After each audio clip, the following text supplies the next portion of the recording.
Hello everyone. Thank you for taking the time to view these videos.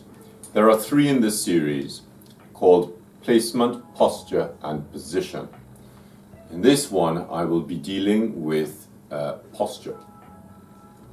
This is something that I deal with at the beginning of all of my classes. It's a really critical thing to understand because the way you're sitting will affect the way you write.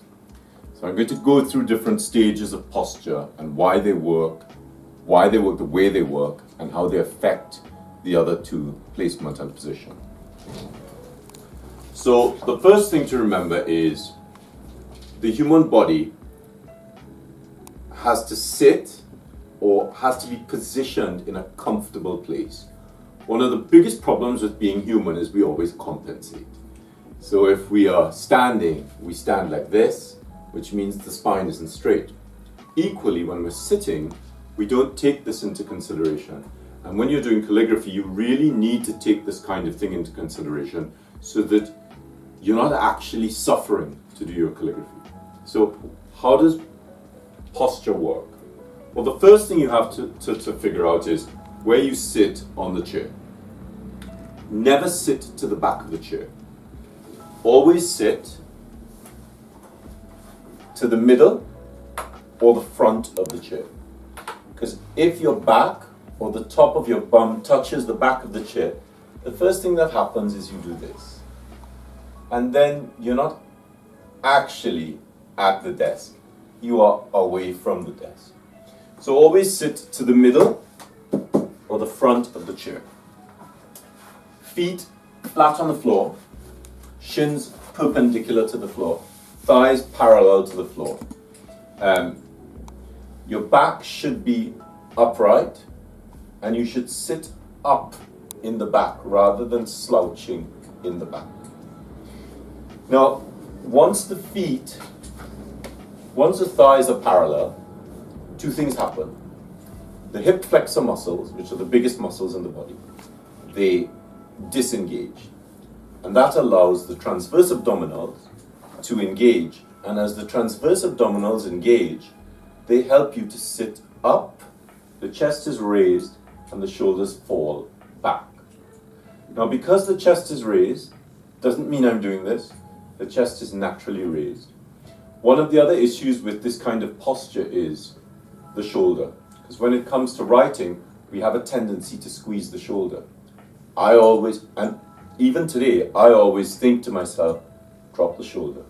Remember, you're dropping the shoulder back. Just because you're dropping the shoulder back doesn't mean the chest drops as well.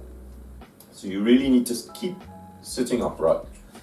The relationship of the shoulders and the chest to the arms is equally important. And this is where we have to go to the desk. Now the position, your posture relates quite critically to the desk, because as you can see here, this chair is quite low. And ideally, I'll just use the back of this brush, you want your elbow to just graze the edge of the desk. Now I am quite tall, so this for me is not really a problem. If your elbow is hitting the desk like this, notice I'm sort of slouching a little bit, so I'm dropping myself. If your elbow is hitting the desk here, and not just grazing it, the desk is too high for you. So one of the things you can do to assist with that is you can quite easily get a piece of a cushion. Now these cushions we have in the studio are single cushions, but we folded them around to give a double height. And by sitting here, notice I'm a lot higher. For me, this is a little too high because my elbow is not even touching the desk. So if when you sit, your elbow isn't touching the desk, then you're going to have to lean down on the elbow. So those are some very important tips for posture. How do the shoulders and the arms relate to the spine is equally important. I'm just going to turn and face away from you for a little bit. When you're sitting upright, ideally you want the arms to have an even space on either side of the spine.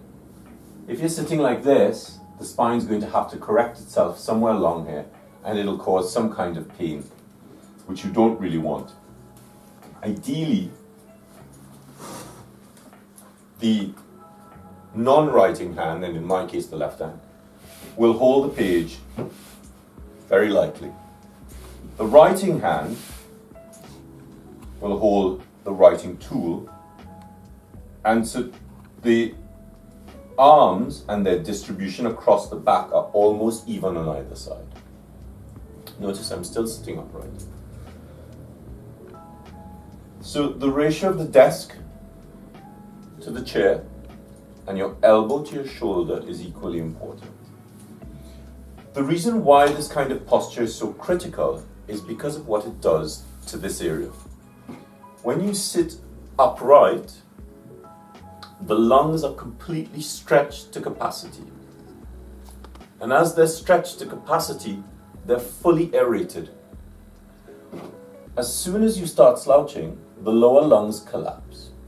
The top lungs also collapse a little bit because they're crumpled at the front, which means you go from here to here to there to there. By which time you will probably end up yawning, not because you're tired or you're fed up, but simply because your body is telling you you need to have a nice big intake of oxygen. Sitting up, we have all our lungs working, being fully aerated. As well, we are allowed to see the whole page, because if we're here, we're only really looking at here. But if we're sitting upright, we have this whole page that we can see. We can see what we've done, we can see where we're going to, and we can see where we have to go to. So it helps us to space the lettering better, especially for things like copperplate and Spencerian script. If you intend to do any kind of flourishing, you really want to be able to have this whole arm movement, which means if you are leaning on the arm can't move smoothly. You can only get this far, then you have to move across on the elbow. So sitting upright is really, really critical for helping us to understand how to write better and how to write beautifully. Thank you.